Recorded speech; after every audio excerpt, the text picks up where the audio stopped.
إن الله وملائكته يصلون على النبي يا أيها الذين آمنوا صلوا عليه وسلموا تسليما الصلاة والسلام عليك يا سيدي يا رسول الله وعلى آلك وأصحابك يا سيدي يا حبيب الله الصلاة والسلام عليك يا سيدي يا رحمة للعالمين وعلى آلك وأصحابك يا سيدي يا خاتم النبيين.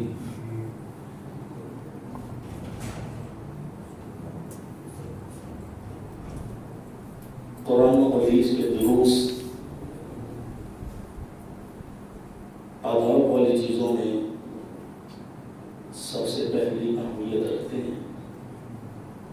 سید اعلیٰ حضرت عظیم المرتبت عظیم البرکت امام اہل سنت الشاہ امام احمد رضا خان فاضل بریلوی رحمۃ اللہ تعالی علیہ آپ حدیث پاک کا درس دیا کرتے تھے اپنے تلامذہ کو، شاگردوں کو، طالب علموں کو،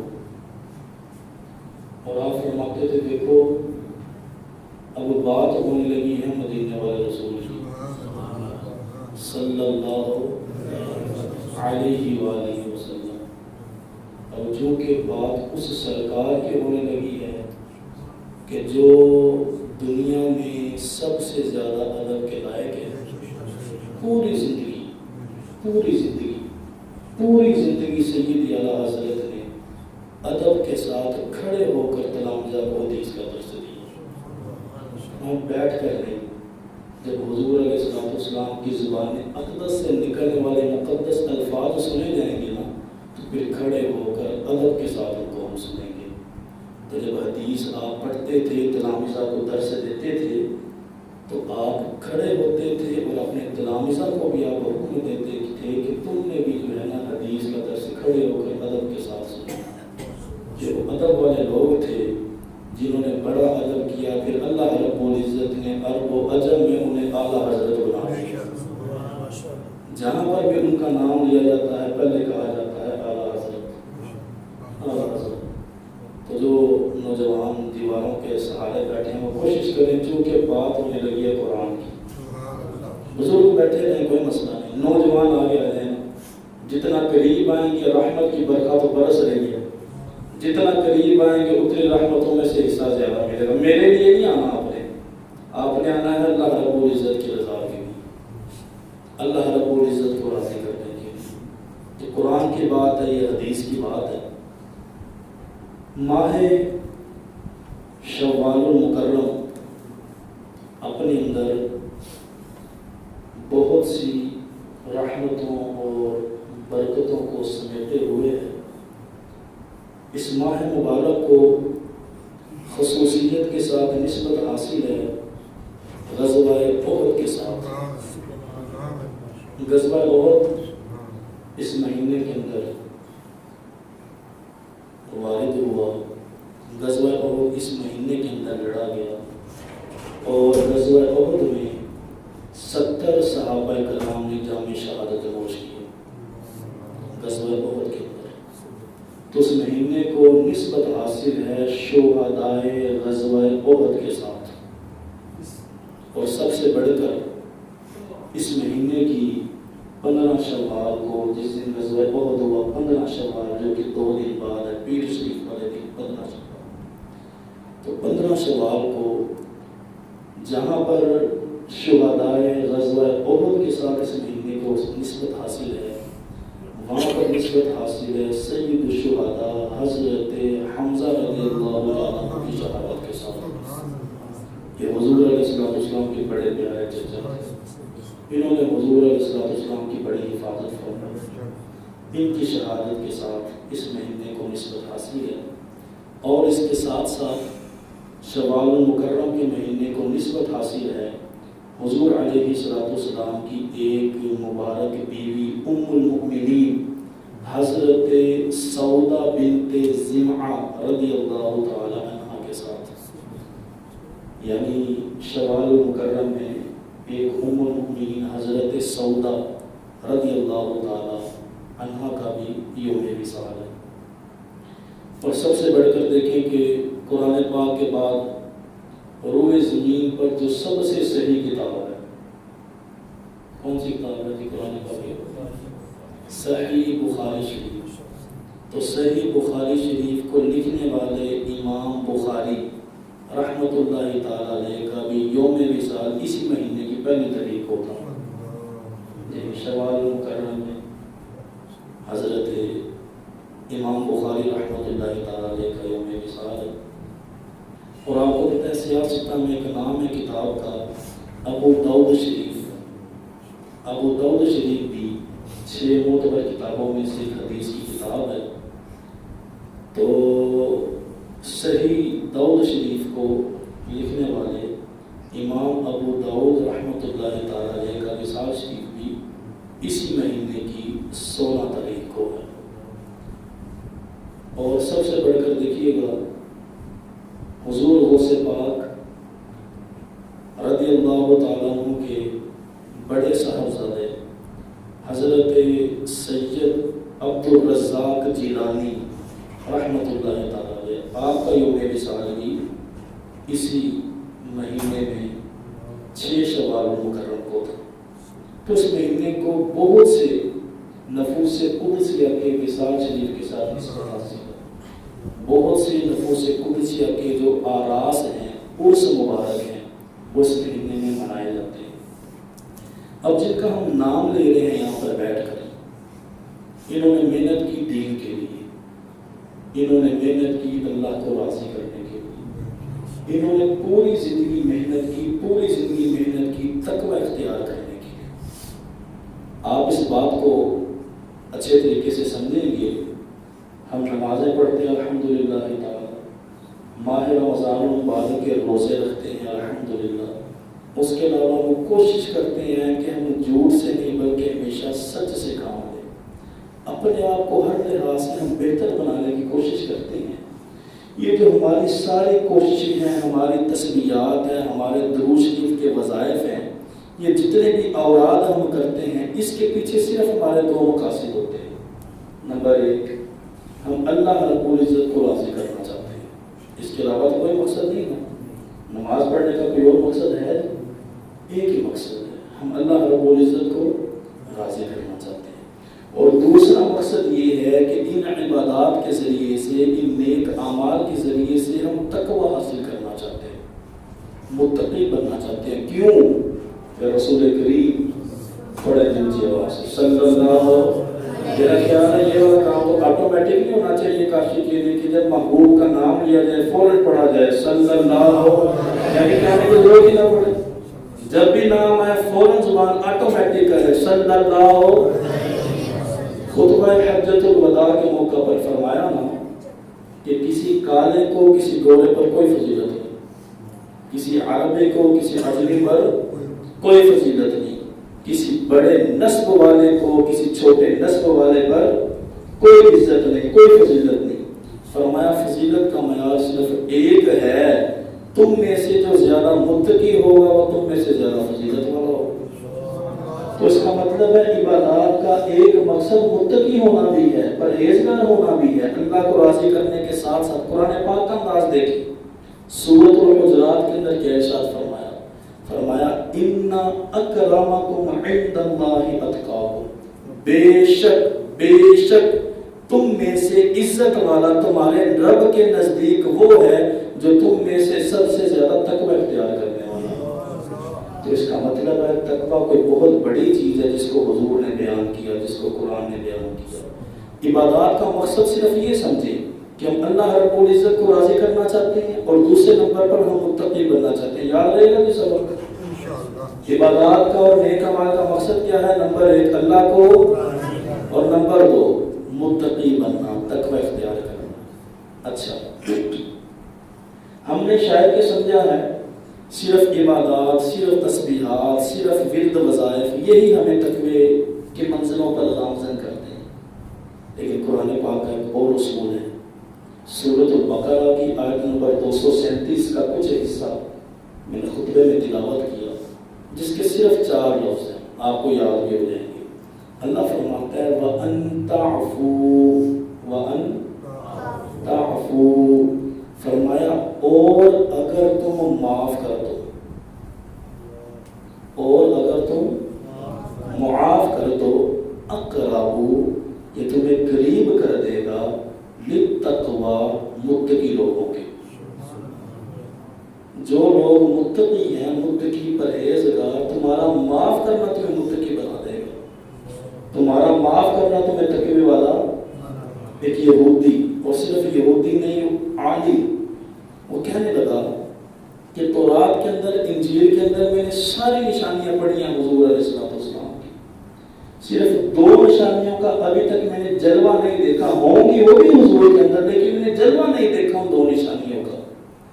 کہنے لگے ایک نشانی یہ کہ تورات کے اندر لکھا ہے کہ پیغمبر آخر الزمان صلی اللہ علیہ وآلہ وسلم کی ایک نشانی یہ ہے کہ حضور علیہ السلام کا حلم، حوصلہ، برداشت، معاف کرنا حضور علیہ السلام کے غضب سے زیادہ ہے.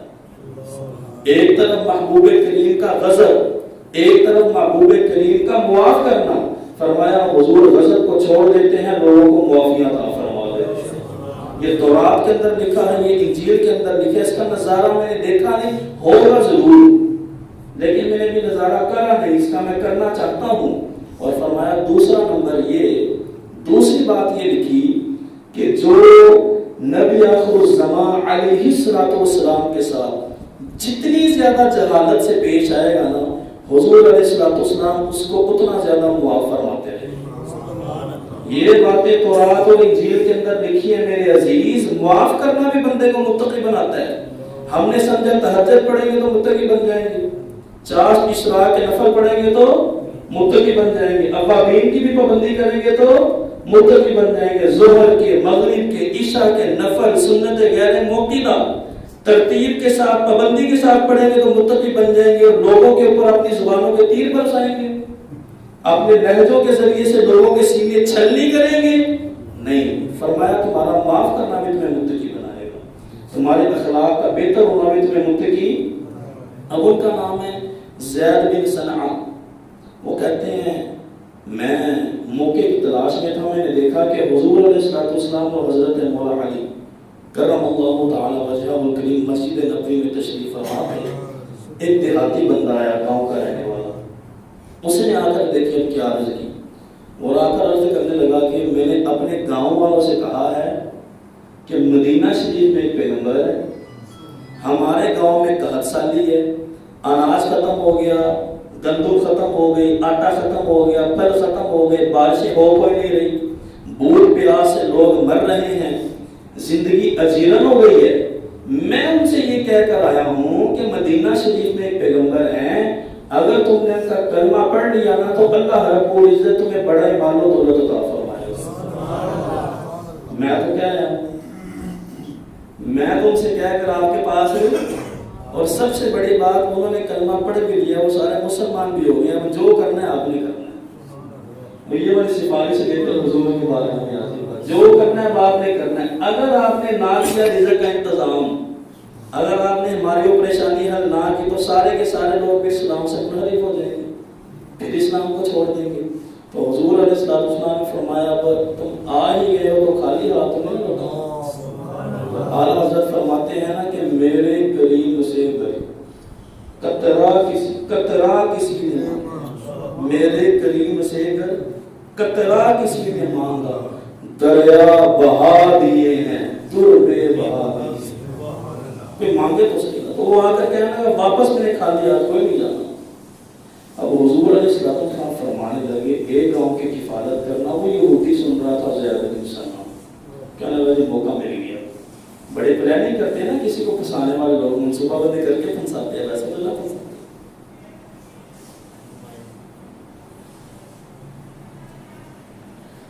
تو وہ کہنے لگا جی میں جاتا ہوں.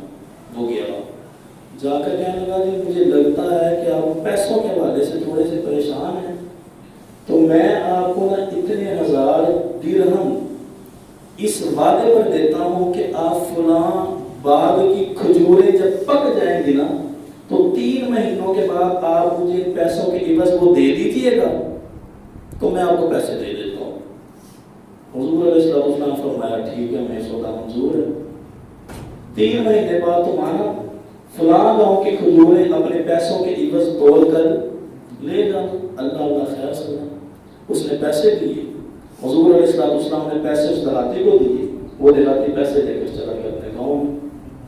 اب اس نے کی تھی منصوبہ بندی، چونکہ یہ وہ 2 نشانیاں دیکھنا چاہتا تھا کہ جو حضور علیہ السلام کے ساتھ جتنی جہالت کرے گا حضور اتنا زیادہ معاف کریں گے۔ میرا خیال ہم بھی یہی کرتے ہیں، جڑا کچھ ساڈے سامنے تھوڑا جا سیدھا ہوئے تھے کہ نا سے سیدھے ہو جاتے ہیں۔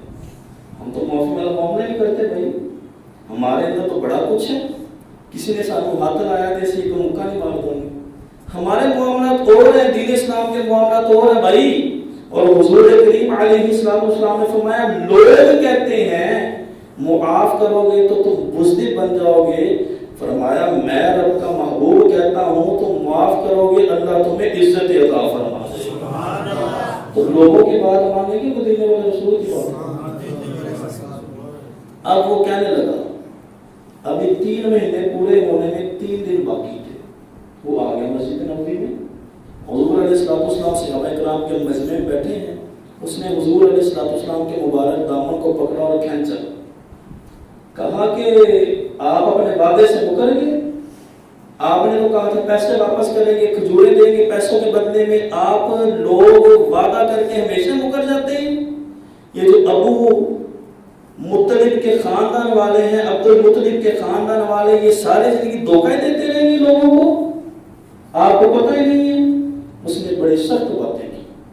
جب اس نے سخت باتیں کی نا تو حضرت عمر فاروق رضی اللہ تعالیٰ آپ فرمانے لگے کہ اگر مجھے حضور علیہ السلام کی حیا نہ ہوتی تو ابھی میں تلوار نکال کر تیری گردن اتار دیتا۔ تو یہ بات کس طریقے کی کر رہا ہے، تجھے پتہ نہیں تو کس بارگاہ میں آ کر کھڑا ہے۔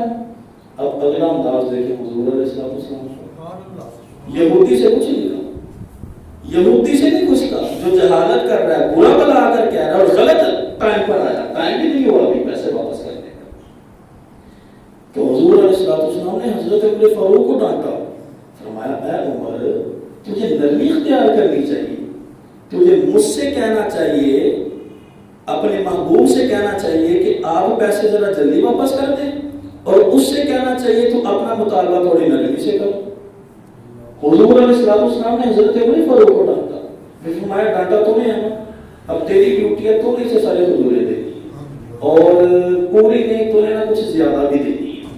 اب حضرت عمر فاروق کو غصہ تھا، جلال تھا پہلے سے، اب وہ لے کر جا رہے تھے، راستے میں یہودی بار بار کہتا عمر یار بات تو سن، کہتا چپ کر، پہلے دیکھا نہیں کیا معاملہ تو کر کے آیا، مجھے تو تجھ پہ غصہ ہی بڑا ہے، عمر یار بات تو سننا۔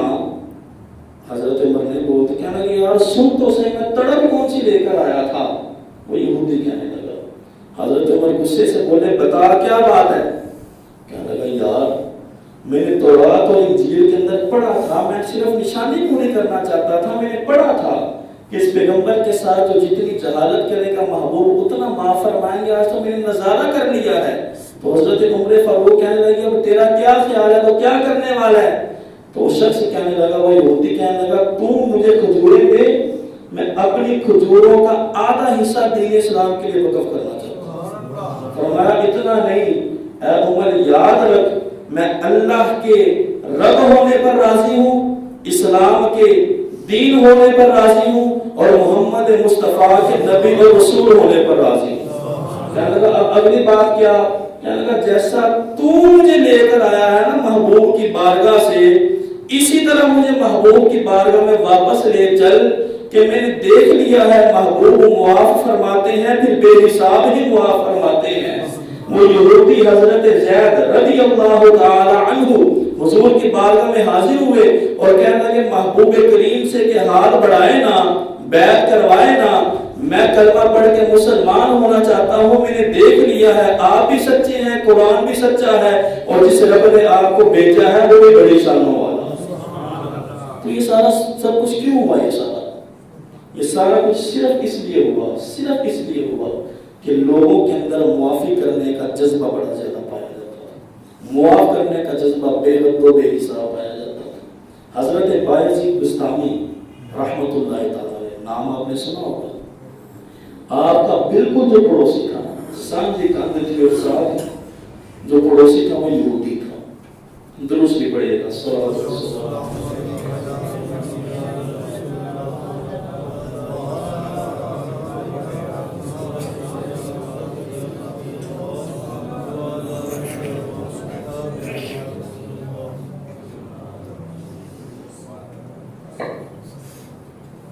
حسد کرنے والے لوگ پھر باتیں کر دیتے ہیں اختلاف میں۔ اس نے پوری زندگی یہودی نے حضرت بایزید بستامی کے خلاف باتیں کی، یہ بندہ ٹھیک نہیں، اسلام ٹھیک نہیں، پتہ نہیں کون سی تبلیغ کرتا رہتا ہے، لوگوں کو ہمیشہ مخالف کیا۔ اب ہوا کچھ ہی ہو، دن گزرتے گئے، مہینے گزرتے گئے، سال گزرتے گئے، وہ جو یہودی تھا نا، آہستہ آہستہ لوگوں نے اسے چھوڑنا شروع کر دیا۔ لوگ آتے تھے، پیسے دیتے تھے، آہستہ آہستہ اس کے پاس مال بھی ختم ہو گیا۔ اب اتنی غربت آ گئی اس کے گھر میں کہ رات کو گھر میں جلانے کے لیے دیا بھی موجود نہیں۔ اس کے گھر ایک چھوٹا بچہ جو رات کو اندھیرے میں روتا ہے۔ حضرت بایزید بستامی ایک دن گھر میں آئے، زوجہ سے کہنے لگے یہ ساتھ والے پڑوسیوں کا بچہ رو کیوں رہا ہے؟ کہنے لگی غربت ہے، گھر میں چراغ جلانے کے لیے دیے میں تیل ڈالنے کے پیسے نہیں ہیں اس کے پاس، تو رات کو اندھیرا ہوتا ہے تو بچہ روتا ہے۔ حضرت بایزید بستامی جب رات کا آدھا حصہ گزر گیا نا، چراغ لے کر اس یہودی کے دروازے پہ پہنچ گئے۔ کس کے دروازے پر؟ جس نے ساری زندگی مخالفت کی، اس کے دروازے پر معافی کے جذبے کے ساتھ کہ یار میرا دل تو میلا نہیں نہ ہوگا، تو جو کہتا رہا میرا دل تو میلا نہیں نہ ہوگا۔ اس کے دروازے پر دستک دی۔